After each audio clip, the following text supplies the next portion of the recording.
Welcome back, ladies and gentlemen, to Inside the Helmet. We come to you on a Thursday afternoon. Last week we came to you on a Friday, so we're getting closer to our normal recording schedule.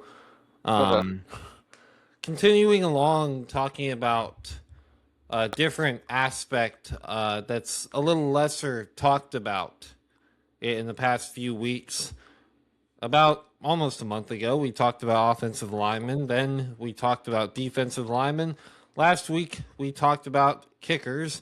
And so now we're talking about the other side of the ball on special teams, anyway. And that is the return game. That's typically what you usually think of. Obviously, there is like field goal block and such. But ordinarily, when you think of defensive special teams, you think of either a kick return or a punt return. And so we want to talk about that. I'm here. My dad's here as well. Why don't you take it away?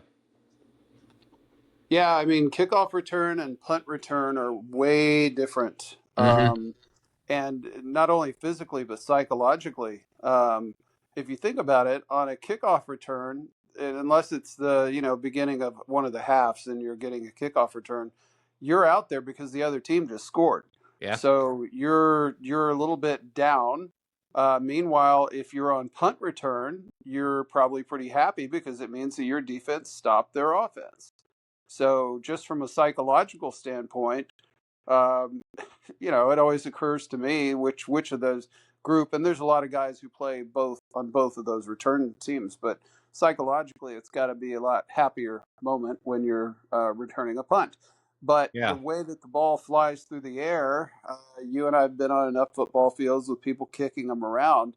Uh, it's I think that you'll say the same thing as me. Which one of those types of kicks is easier to catch?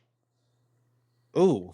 Honestly, I probably haven't caught enough kicks to really maybe give the best answer, but I would say a punt is easier to catch because they typically are higher in the air. That they're not as far. They're higher though, and so they're in the air longer, and you have more time to adjust to it and see it coming down. Do you have a different answer on that? Yeah, I was going to go the other way. I Hmm. think punts are harder to catch because they're up in the air so long. They're more affected by the wind. And That's a good point. if it's a windy day and you're positioning yourself for that ball to come down and the wind catches it can blow it, 5 yards in any direction. And you're taking that last second step, trying to adjust your body and get underneath it. Whereas with a kickoff, um, you know, the end over end and everything, and it's rather a much lower trajectory than a punt. I Hmm. don't think the wind affects it as much. I think it flies pretty much straight. As we know that, like on a kickoff, the kicker is communicating with the other players on his team, saying, "I'm going to kick it to the left, or kick it to the right, or kick it straight down the middle."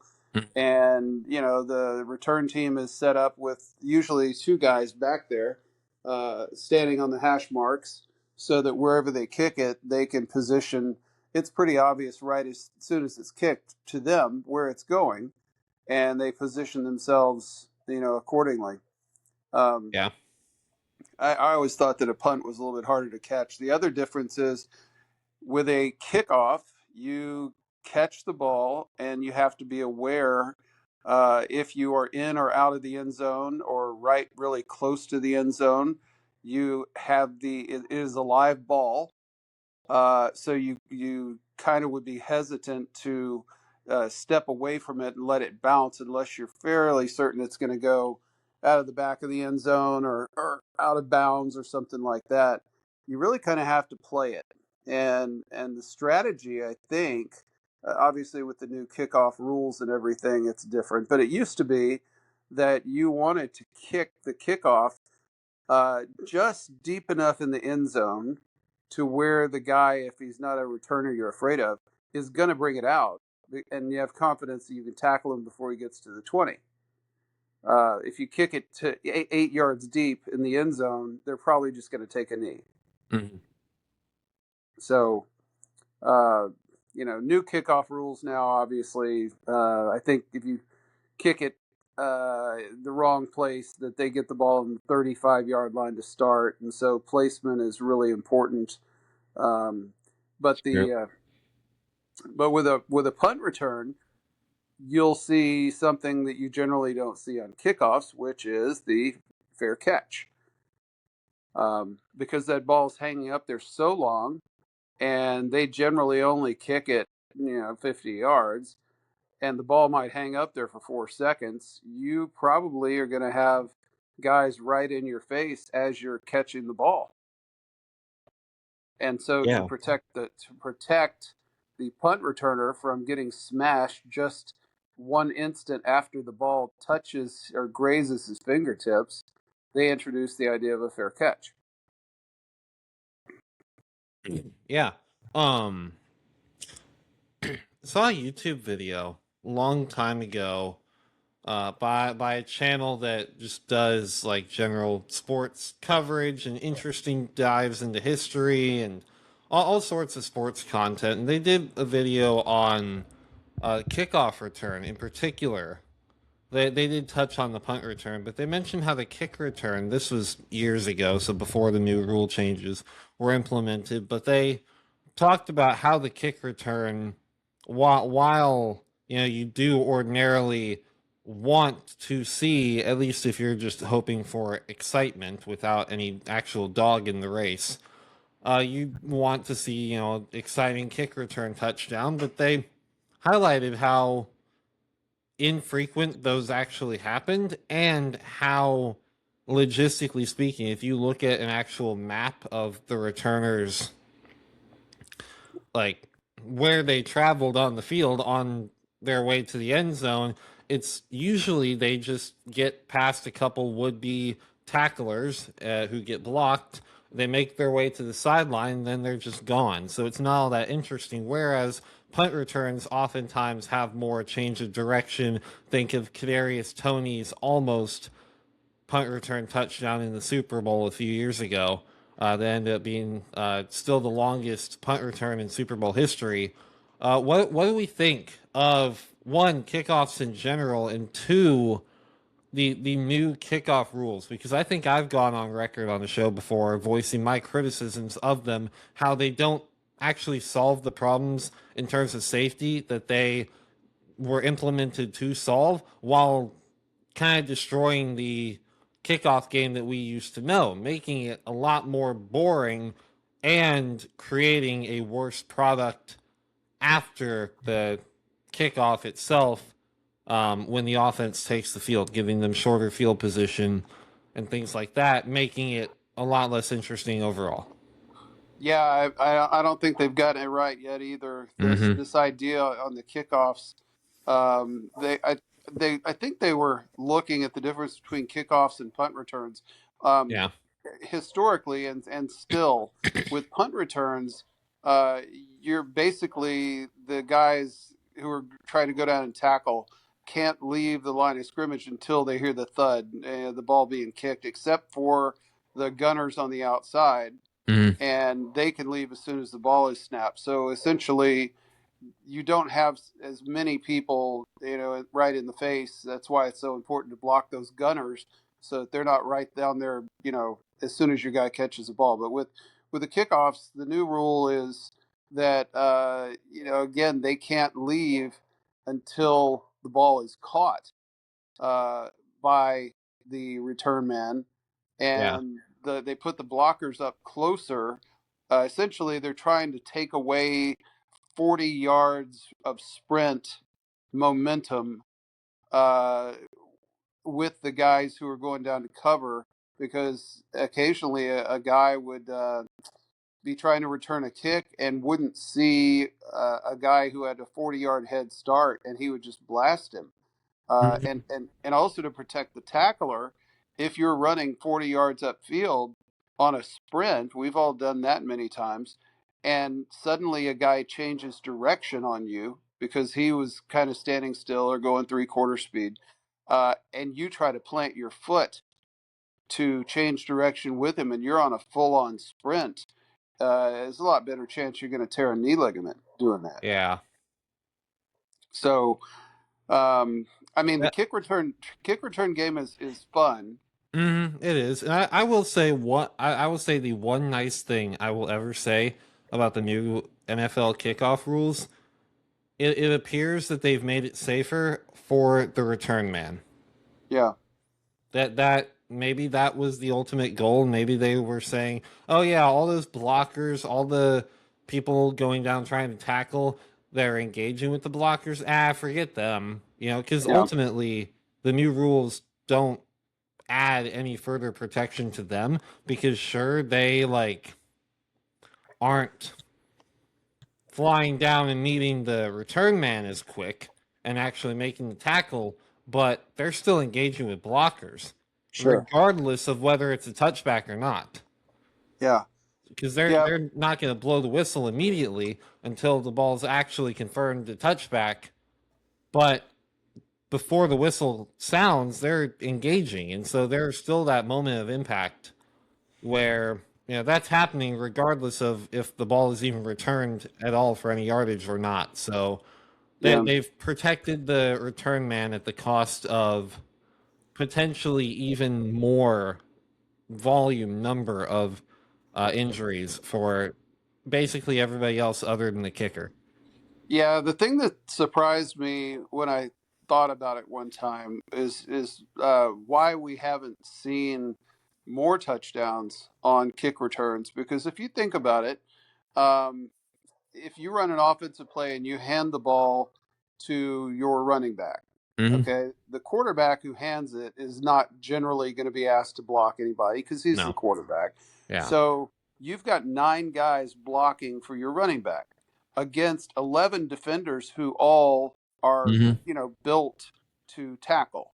So the offense is at a disadvantage. On the kicking game, you've got a kicking specialist out there, whether it's a punter or a kickoff guy, who really is not built to tackle anybody other than unless your name's Pat McAfee. Pat Uh, McAfee or probably a few others. Yeah. yeah, I mean, pretty much you don't want your kicking specialist making a lot of tackles either No.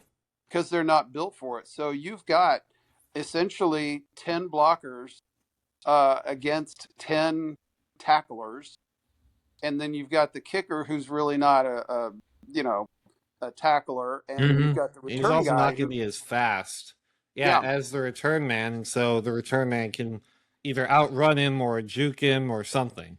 yeah, well, hopefully. I mean, we've all seen Mm-hmm. the plays where Ideally. the punter or the kicker is the last one, and the kick returner doesn't juke him, and either the kicker slows him down enough to where he gets caught, or sometimes even makes a part of a tackle, Yeah. and they Ankle always get on. tackle, something like that. Yeah, Yeah. and they tease the returner for letting that happen. Mm-hmm. One of the one of the things that makes kickoffs a little bit more interesting. I really don't like this new rule about how you have to declare an onside kick now. I hate Uh, that. That's yeah, probably I hate rules that take out strategic yeah, variability and yeah, variety. I hate having to like soften it up and declare things. I already don't necessarily like the whole declaring as eligible thing. Like, why are you announcing that? oh Why yeah, are you announcing I hate that. Like they might as well have made the Eagles in Super Bowl 52 announce, "Hey, we're gonna like do a double reverse and have our quarterback act like he's calling an audible to the offensive line, and we're gonna snap it to the running back, who's gonna give it to our tight end, who's gonna throw a touchdown." yeah. Like Philly special. exactly. Um, yep. No, it does take away some of the strategy and the. I do know Michael Irvin used to talk about when he was a young player. Mm, Uh, if you're expecting the other team to kick an onside kick, they want the hands team, was what they call them, to yeah. be out there to catch that bouncing ball that only has to go 10 yards. Hmm. And Michael Irvin was like, oh my gosh, when I was a young player, they'd put me out there and I was going, please, please don't kick it to me because the the defense or the return team that's up there trying to recover an onside kick, uh, they have to stand there and wait for this ball that's coming, bouncing, spinning, and doing all this kind of stuff. And meanwhile, the team that's kicking off can send their guys just blasting right into you. Mm-hmm. It's not a it's not any nobody wants to be on the hands team. Yeah, especially Um, because it's a live ball, and so it's not yeah, like you know, knocking the wind out of the would-be receiver of the ball, like you would on a pass. If you do that on a pass and the ball hits the ground, it's just incomplete. But the ball is still live and rolling around, even if you knock somebody so hard they give up the ball if they would have had it otherwise. yeah. So And I mean, yeah. it's literally like standing there, padded up, but Hmm. inviting someone to hit you with a bat. Pretty And much. saying while they're doing that, you have to reach out and secure this ball. And if it bounces off of your fingers and the other team recovers it, everyone's going to blame you. Hmm. And even if you do manage to uh, get the ball and fall on it and cover it up, you're probably going to have three or four dudes jump on you trying to dislodge it, see if maybe they can pull it out from the scrum before the referee realizes that you are down. So anyway, a lot of different things that happen in the kicking game. Um, most of the time the kicking game's not very interesting. Yeah. Uh, Game-winning field goals and that type of stuff are. Occasionally you'll see a big Mhm. return, but we do know a big return, whether they score or not, is one of the biggest boosts and shots in the arm for the offense. Mhm. You've been on plenty of teams before where you thought, oh, we're going to have to start at our 20, and you get a big return out to midfield, and now everybody's running out for the offense, and they're excited because Yeah. they're going, my gosh. It's incredible how like infrequent and for how small of a part ultimately in the greater scheme of a football game the kicking game plays. It's incredible how significant it is, whether you're talking about a game-winning field goal, whether you're talking about the momentum swing from a significant thing happening on a special teams play, like a long return, like a coffin corner punt, something like that. It's very, very strange. Yeah. Last thing to say about special teams, Hmm. have to throw this out because it's legendary at the University of Texas. Okay. Um, the team that's kicking off, at least under the college rules and the old NFL rules, they might try to form a wedge Can't do of that. guys. Like if, imagine they kick it off to the middle, and their plan is to run up the middle. They would get five or six blockers, almost shoulder to shoulder, to create a wedge for the guy to run behind. Hmm. And the kickoff team uh, had what they call wedge busters, and these guys, their entire job was to run down the field and just throw their body into the wedge just to take out as many guys as they could so that someone else could make a tackle. And there's a famous play in UT history. The guy who did it was only a freshman. Nobody knew him at the time. He wound up becoming an All-American linebacker named Jeff Lighting, who I met when I was briefly a walk-on on the team. And this guy had absolutely crazy eyes.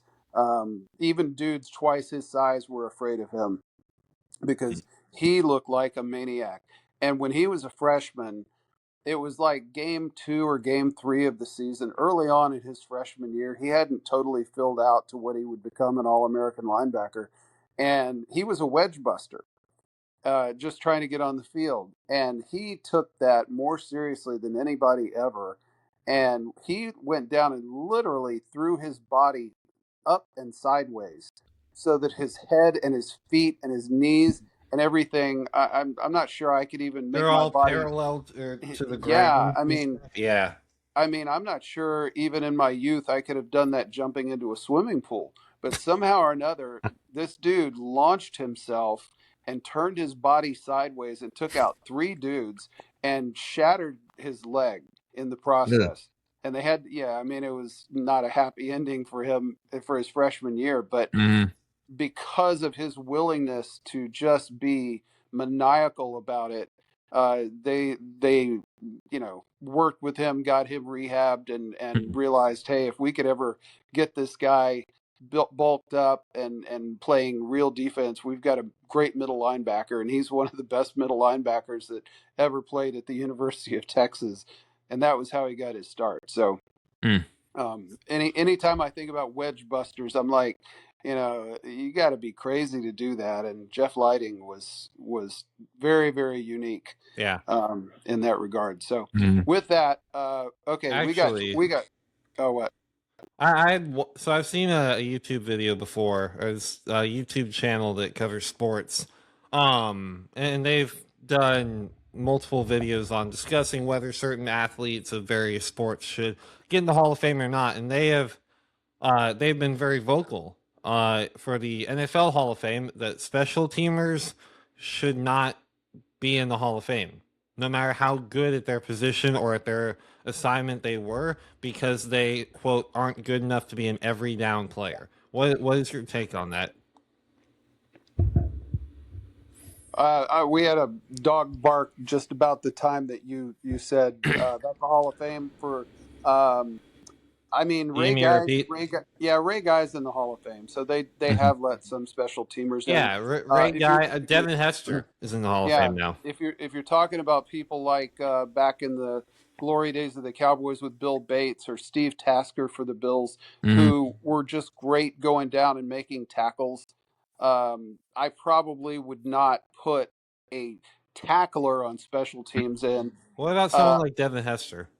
if they really really were elite game changers, I could see doing it, but obviously it's going to be very few and far between. Mhm. I It's gonna agree. have to be. Few and far between. I think that the position that should get the most recognition in the Hall of Fame, as far as special teams go, are kickers. 'Cause Yes. they do something that, like, is maybe the most like specialized niche thing in all of football Yeah. that like no other position can really train to do to that level. Yeah. Oh, So, clearly, mm, they've come such a long way. So, yeah. uh, well, anyway, we got 22 minutes out of talking about special Hmm. teams. I'm Beautiful. shocked I at mean, that. we got like half an hour one time out talking about D linemen, right? Yeah, it's amazing. But let's shift gears, literally, pun Ha, intended, ha. and let you talk a little bit about what's going on in F1 racing right now. Yeah, we got another race weekend here. We're going to the Principality of Monaco here, the tax haven that many Formula One drivers now call their home, obviously for tax reasons. But Charles Leclerc, Ferrari's own, of course, is actually a Monaco native.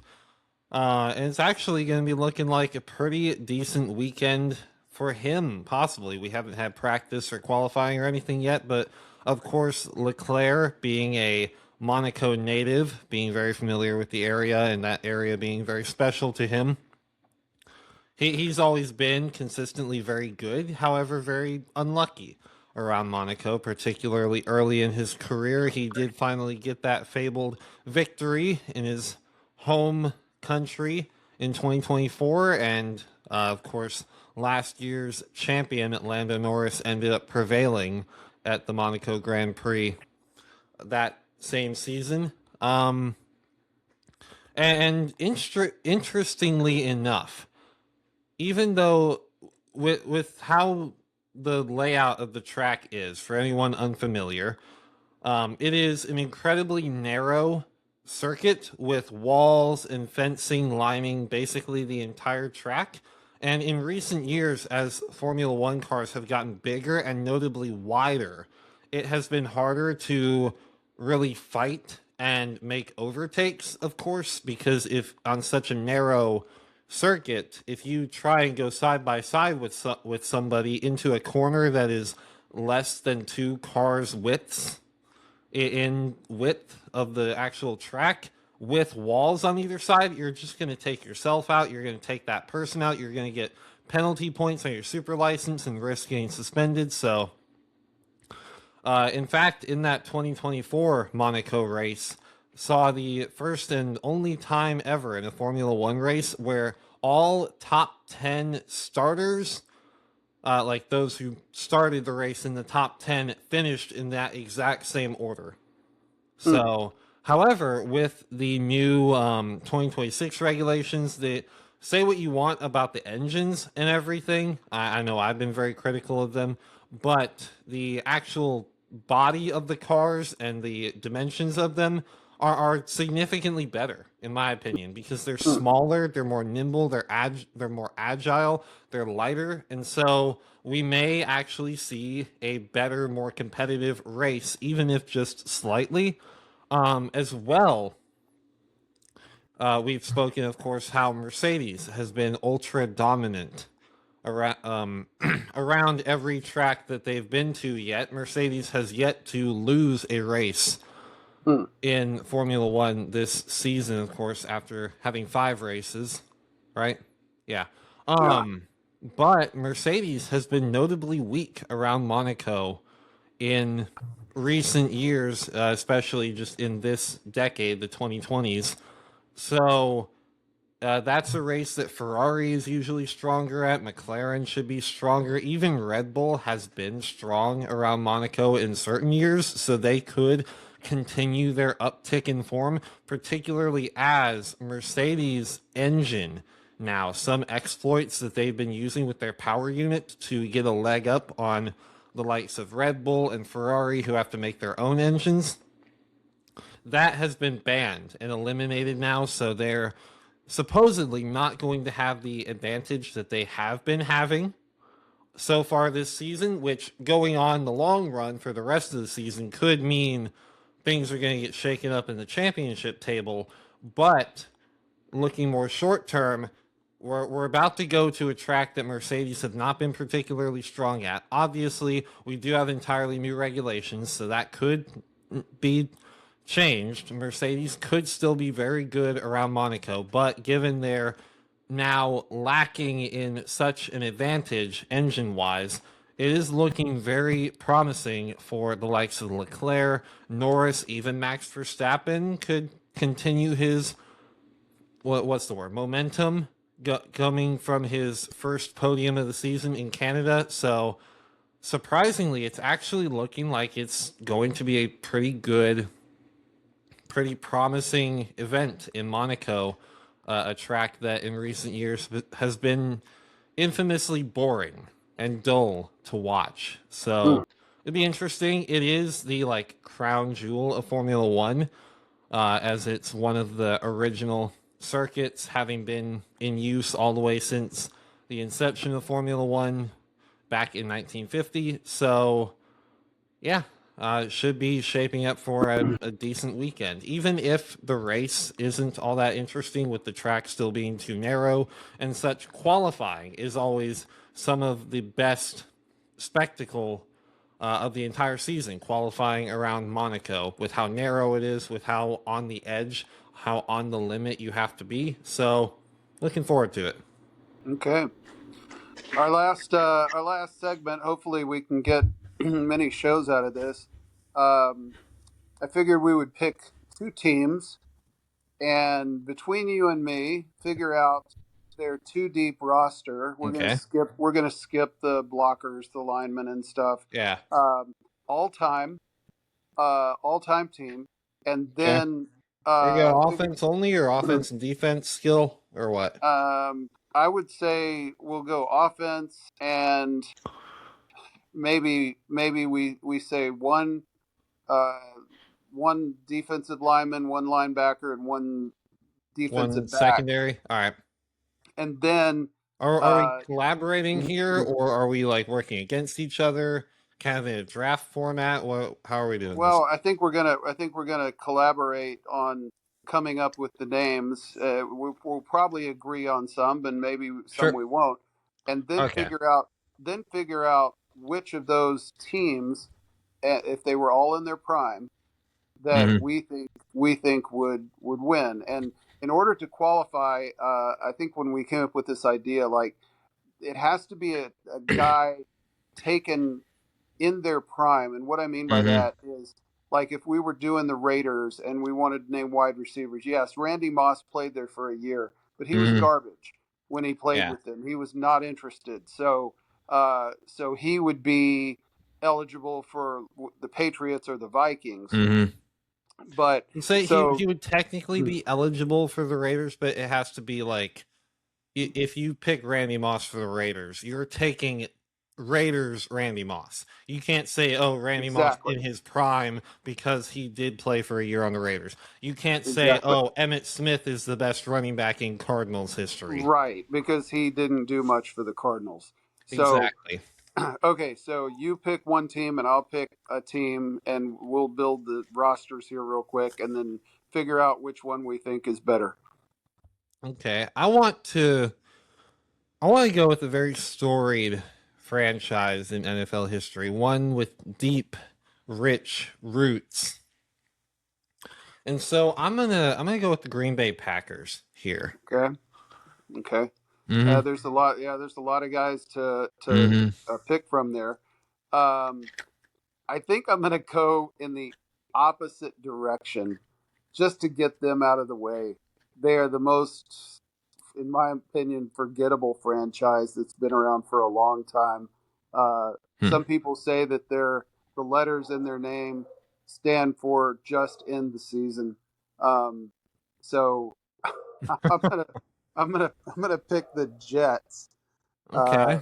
because they won a Super Bowl when I was 3 years old Mm-hmm. and not since. So let's start with the harder one, which is the The Jets. Jets. All right. It's very sad that one of their two best quarterbacks. I mean, he's the one who won the Super Bowl. It's got to be Namath, Mm-hmm. right? Yeah. And then the question is who gets the other quarterback spot for them, and it's probably this is all before your time, so you've never Mm-hmm. seen anybody play quarterback for the Jets and be worth a darn. Yeah. Um, it's probably either going to be Ken O'Brien, who was back in the '80s, or I think I'd probably have to go with Chad Pennington, who I was thinking Pennington, maybe. Yeah. ironically was Randy Moss's quarterback in college, and Mm-hmm. he did pretty well. He even did pretty well when he finally got traded to the Dolphins. So that's a Okay. pretty that's pretty sad if that's the best two quarterbacks that you've ever had Yeah. in franchise history. Not any shot against Chad Pennington, but and Namath apparently was pretty good before he just had knee troubles and you know. Yeah. Okay, so best running backs from the Jets. Uh, the name Freeman McNeil comes to mind. He was 1,000-yard rusher for him several seasons back in the '80s. And beyond Freeman McNeil, I'm a little stuck. I mean, Curtis Martin.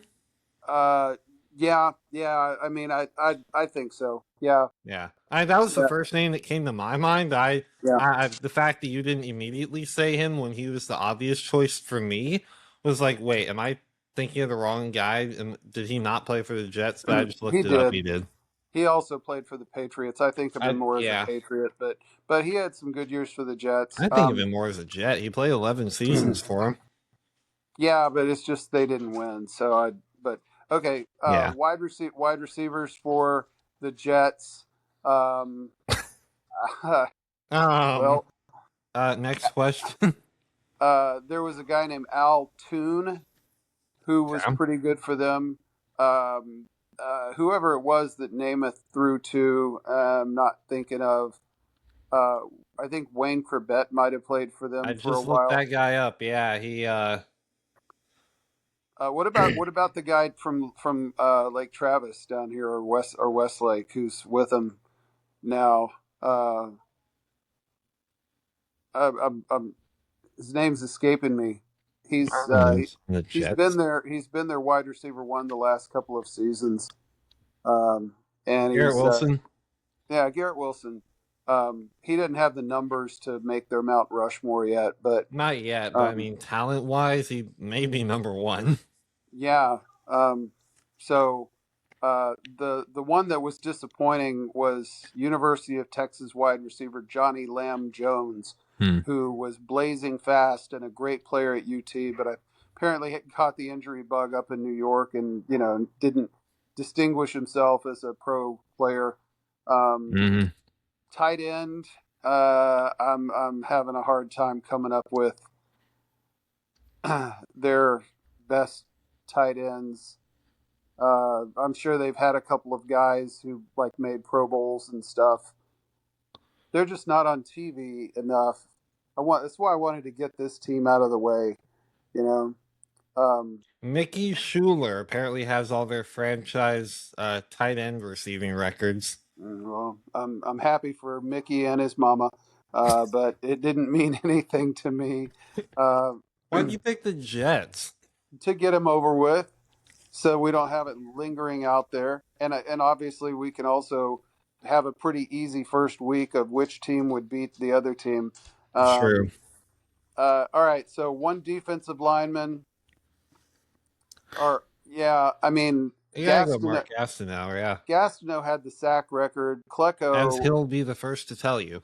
yeah, Klecko was a great defensive lineman for them as well, and much more likable. But Hmm. in his prime, Gastineau was the dude. Um, Hmm. their best linebacker for the Jets.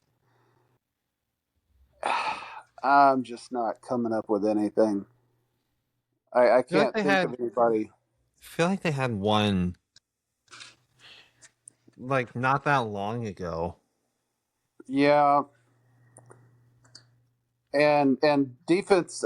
Rivas, Daryl Rivas Obviously. played for them. So the defensive Mhm. back is easy. Best Jets linebacker, Mo is it Mo Lewis? Yeah, Mo Mo Lewis has Lewis. like the forced fumbles record. Okay, He's up there on all time tackles. I've heard that name before. yeah, I've heard it. I'm To be sure. a Jets player from history that like still gets brought up and like at least talked about Right. every once in 2 years, Yeah. it is notable. I think Yeah, I think so. as someone who actually spent your like majority of your career with the Right. Jets. Yeah, I feel sorry for you. Hmm. Okay, let's switch over to the Packers. Much more fun. Hmm. Quarterback, I think is it's hard to beat these two, and they were back to Hmm. back. Apologies to Bart Starr. I understand he Yeah. won the first. He's the All only respect to Bart Starr, of course, a he won worthy Hall two of Super Famer, Bowls. two-time Super Bowl champion. He won an MVP, I'm pretty sure, as well. But it's hard to stack up to Brett Favre and Aaron Rodgers. And for this, Yeah, I would actually start Aaron Rodgers. As much as I like Brett Favre, and I used to say yeah, Brett Favre would have been my yeah. starter over Rodgers, but I think at this point, growing and maturing a little bit and recognizing the value in taking care of the football, Rodgers is maybe the most careful at Yep, avoiding interceptions in NFL history. So yep. when you pair that with the yards and touchdowns that he has, it's kind of hard to go against that. It is. Two running backs for the Packers. They're not really known as a great rushing team other than the Yeah. Lombardi Packers. I mean, you got Hmm. Paul Hornig, was a touchdown machine. Jim Taylor, Hmm. those two guys. I'm not quite certain that they would be that great in today's NFL, because Of they course. just they were small, not as big, and Hmm. they don't have all the same workout equipment and things like that. Yeah. And there's not a great name that jumps off the board for running backs for the Ahmad Packers. Green. Um, yeah, he was really good in his Hmm. time. Maybe we go with Amon Green and then Uh, some combination of. I didn't see Jim Taylor and Paul Hornig myself, so we'll kind of have them split. We'd flip hmm. a coin and pick one of them to also be there. Um, wide receivers. Now the Packers have had some good wide receivers. Hmm. A lot of Packer faithful would say Sterling Sharp has to be on the list, even though he had a short career. Hey, he made the But Hall of Fame despite his short career, so I'm not yeah, opposed to putting him on here if we're putting three receivers. yeah. I'm, I mean, he was he was legit. Um, James I think you. Lofton, James Lofton back in the day was a really Mhm. elite receiver for them. Okay, and I Um, think for me it's a toss up between Donald Driver and Devontae Adams. Even though you maybe don't think of Devontae Adams as one of the all-time greats just because he's still playing and all that, Yeah, but I think he's better than a lot of people who aren't directly Packers fans give him credit for. and also Antonio Freeman was right there with Donald Driver, same teams. Um, Mm-hmm. so but I never saw either one of them as all pros. They were Pro Bowl level, Mm-hmm. and probably you're right. Devontae Adams is has been, I'm sure, all pro before. Oh yeah. So all right, so they're for their tight end. Um, uh, for the Packers tight And end was Mark Chimura. He was there with Favre and then got in some legal trouble and then was out of the league. He's the first one that comes to mind for me. for me, the name that comes to mind is Jermichael Finley. Yeah, he played at UT. He Mm-hmm. had injury problems, so they don't. I don't think they have a Hall of Fame tight end. No, Um, not currently. Tucker Kraft and Luke Musgrave are two good current tight ends, but I don't think they quite measure up all time yeah, anytime soon. But I yeah, mean, who knows if they continue the pace they're on, then in yeah, 5 to 10 years, we'll be talking about them. maybe.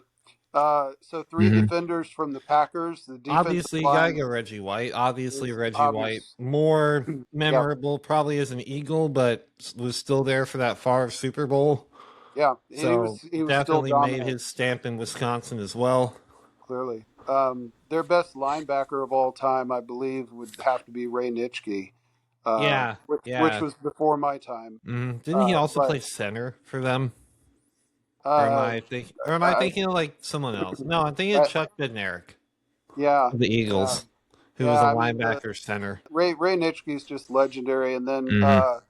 for the Packers, for defensive back, um, Charles Woodson. You Charles put him Woodson did for start with him them and the before he Raiders. went to the Raiders. Yeah, yeah. Hmm. He's like one of the best of all time. So you got to give it to Woodson. Okay, Hmm. so surprise, surprise.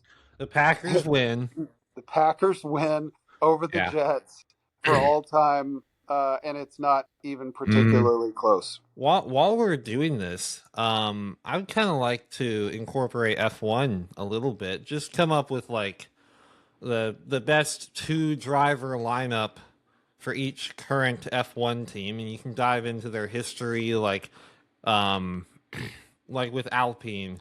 You can talk about their Renault days from the Alonso era in the mid 2000s. So if you'll allow me to do that for a second here, and then maybe we'll do one of these every episode, and then with each subsequent one, we'll line it up to the other ones that we've done before.